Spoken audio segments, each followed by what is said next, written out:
अस्सलाम वालेकुम। जो इंटरनेट पे लोगों ने बताया हुआ है ना बुराक वाला पिलर, वो एक्चुअल पिलर नहीं है। अभी मैंने यहाँ एक पुलिस वाले से पूछा है तो पुलिस वाले ने मुझे जो पिलर बताया है ना वो ये है। ये जो लाइनिंग वाला मैंने जूम किया है ना, ये वो पिलर है जिसके साथ बुराक को बांधा गया था इसरा की रात। और इसकी निशानी ये भी होती थी कि इसके ऊपर ना एक गुलाफ चढ़ा होता था कपड़े का। तो मुझे उस पुलिस वाले ने बताया है कि ये वो पिलर है जिस पर गुलाफ होता था। हज की वजह से इन्होंने वो कपड़ा उतार दिया हुआ है। तो ये है जी वो खुशकिस्मत पिलर जिसके साथ बुराक बंधा गया था।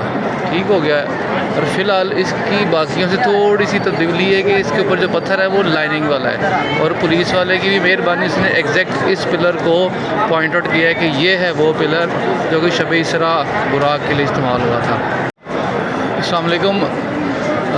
जो इंटरनेट पे लोगों ने बताया हुआ है ना बुराक वाला पिलर, वो एक्चुअल पिलर नहीं है। अभी मैंने यहाँ एक पुलिस वाले से पूछा है तो पुलिस वाले ने मुझे जो पिलर बताया है ना वो ये है। ये जो लाइनिंग वाला मैंने जूम किया है ना, ये वो पिलर है जिसके साथ बुराक को बांधा गया था इसरा की रात।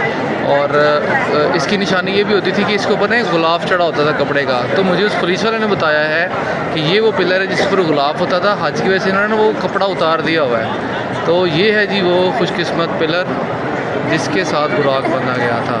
ठीक हो गया है।